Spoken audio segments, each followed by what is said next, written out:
Good evening students, this is Lokesh Mishra from Lokesh commerce academy. हम लोग business studies की series लेके चल रहे हैं। डेली एक टॉपिक हम लोग कवर करते हैं। आज हम लोग जो टॉपिक लेके चल रहे हैं उस टॉपिक का नाम है नेचर ऑफ मैनेजमेंट। मैनेजमेंट का क्या प्रकार होता है, उसकी प्रकृति कैसी होती है, मैनेजमेंट को क्या हम साइंस कह सकते हैं कि नहीं, क्या मैनेजमेंट को हम आर्ट कह सकते हैं, क्या मैनेजमेंट को हम प्रोफेशन कह सकते हैं, इसके बारे में थोड़ा सा जानेंगे। तो सबसे पहले हमारा है point management as a science. क्या मैनेजमेंट साइंस है? तो इसके बारे में मैं आपको थोड़ा बता देता हूँ। पहले मैनेजमेंट को एक एग्जैक्ट साइंस नहीं बोला जाता। क्यों नहीं बोला जाता? क्योंकि मैनेजमेंट जो है वो ह्यूमन बिहेवियर से रिलेटेड होता है। जब ह्यूमन बिहेवियर में आपने को पता होगा कि अक्सर चेंजेस आते हैं। कभी ह्यूमन बिहेवियर दुख होता है, कभी खुशी होती है, मतलब उसके कई फेजेस होते हैं। ह्यूमन बिहेवियर कभी एक जैसा नहीं रहता, बट जो साइंस होती है उसको जो रिजल्ट्स आते हैं वो हमेशा एक जैसे होते हैं। दैट्स वाई हम मैनेजमेंट को साइंस नहीं बोल सकते। देख लीजिए, it has a systemised body of knowledge. जो साइंस है उसके एक सिस्टमाइज्ड बॉडी ऑफ नॉलेज होता है। मतलब आप एक सिस्टमेटिकली उसको स्टडी करेंगे, स्टेप बाय स्टेप उसको स्टडी करेंगे। कोई काम बाद का काम पहले नहीं कर सकते, नहीं तो रिजल्ट आ ही नहीं सकता। It's principles based on observations and experimentation. जितने भी साइंस के प्रिंसिपल्स होते हैं वो ऑब्जर्वेशंस और एक्सपेरिमेंटेशंस पे बेस्ड होते हैं। बिना ऑब्जर्वेशंस के, बिना बार बार एक्सपेरिमेंट के आप किसी भी प्रिंसिपल को इक्वली एप्लीकेबल हर जगह नहीं कर सकते हैं। It is not universally applicable due to human behaviour. But जो मैनेजमेंट है वो आपका ह्यूमन बिहेवियर से रिलेटेड है। इसलिए जब वो ह्यूमन बिहेवियर से रिलेटेड है तो उसको हम साइंस के रूप में डेवलप नहीं कर सकते, क्योंकि साइंस के जो रूल्स होते हैं वो रिजिड होते हैं, वो टफ होते हैं, वो एग्जैक्ट होते हैं। उनको आप चेंज नहीं कर सकते अपने हिसाब से, आप सिचुएशन के हिसाब से उनको बदल नहीं सकते। बट जो ह्यूमन बिहेवियर है वो आप सिचुएशन के हिसाब से अपने आप को चेंज कर सकते हैं। सूरज पूरब से ही निकलता है, कहीं भी हो पूरब से ही निकलता है, उसको आप बदल नहीं सकते। लेकिन ह्यूमन बिहेवियर आपका बदल सकता है। कभी आपको कोई काम करते करते थकान हो गई, आप बैठ सकते हो, लेकिन साइंस में ऐसा नहीं होता। मशीन कभी भी बैठती नहीं, उसको आपने कर दिया, वो लगातार काम करती रहेगी टिल नाउ आप उसको जब तक स्विच ऑफ नहीं करते या बंद नहीं करते। सो कंक्लूजन इसका क्या है? Management is not an exact science. Management कोई एग्जैक्ट साइंस नहीं है, ये एक ऐसी साइंस है जो इनएग्जैक्ट है, या आप इसको बोल सकते हैं कि एक सोशल साइंस है, सामाजिक विज्ञान है, जिसमें समाज के बारे में स्टडी किया जाता है। सामाजिक विज्ञान बोल सकते हैं।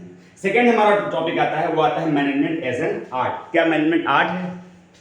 तो जी हाँ, जैसे आर्ट में क्रिएटिविटी चाहिए होती है, प्रैक्टिस चाहिए होती है, स्किल्स चाहिए होती हैं, एप्लीकेशन चाहिए होती है, इंटरनल एप्लीकेशंस, वैसे ही मैनेजमेंट में भी ये सारी चीज़ें चाहिए होती है। इसलिए हम कह सकते हैं कि जो मैनेजमेंट है वो एक फुल फ्लेज्ड आर्ट है। आप लोग देख लीजिए, आपके सामने मैंने यहाँ पे मेंशन किया हुआ है, इट हैज थ्योरेटिकल नॉलेज। जो आर्ट होता है उसकी एक थ्योरेटिकल नॉलेज होती है, डिटेल नॉलेज होती है। It requires personalised applications and skills. इसमें आपकी पर्सनलाइज्ड एप्लीकेशंस होती हैं, आपकी अपनी खुद की स्किल्स होती हैं। स्किल्स के माध्यम से ही आप कोई भी आर्ट को, एक प्रोसेस को कर सकते हैं। It involves practice and creativity to achieve desired results. और जो आप आर्ट करते हो या जो एक आप प्रोसेस करते हो, उस प्रोसेस को करने के लिए आप तभी उसको अचीव कर सकते हो जब आप लगातार प्रैक्टिस करो और लगातार आपका एक क्रिएटिव नेचर हो, आप क्रिएटिविटी आपके अंदर भरी हो कि हमको नई नई चीजें करनी है, तभी आप उसमें जो आपके जो आप इच्छा चाहे जो आपके रिजल्ट्स हैं वो आपको इजीली मिल पाएंगे। आप जो चाहते हो वो रिजल्ट्स आसानी से मिल पाएंगे।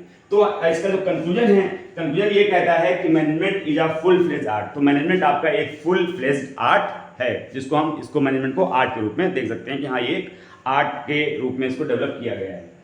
थर्ड पॉइंट है मैनेजमेंट एज अ प्रोफेशन। क्या मैनेजमेंट प्रोफेशन है? तो मैं आपको बता दूं, इंडिया में टिल नाउ मैनेजमेंट कोई प्रोफेशन नहीं है। क्यों नहीं है? क्योंकि जैसे प्रोफेशन में कोड्स ऑफ कंडक्ट होते हैं, अलग अलग आपका एक गवर्निंग बॉडी होती है, एक रेगुलेटिंग बॉडी होती है, वैसे अभी तक मैनेजमेंट में ऐसा कुछ भी देखने को इंडिया में नहीं मिला।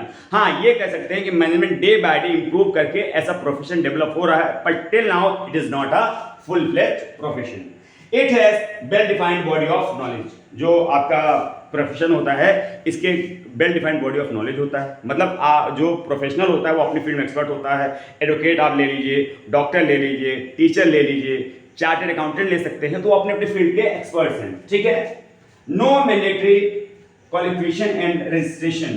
तो आपको जो प्रोफेशन है, जो मैनेजमेंट है, मैनेजमेंट में कोई आपको एक मिनिमम क्वालिफिकेशन की ज़रूरत नहीं पड़ती है, या उसमें कहीं कोई चीज़ रजिस्ट्रेशन कराने की ज़रूरत नहीं पड़ती, कोई आपके ऊपर बाइंडिंग अथॉरिटी नहीं होती, कोई आपके ऊपर प्रेशर नहीं डाल सकता, कोई आपको जबरदस्ती नहीं कर सकता कि आपको ये काम करना ही करना है।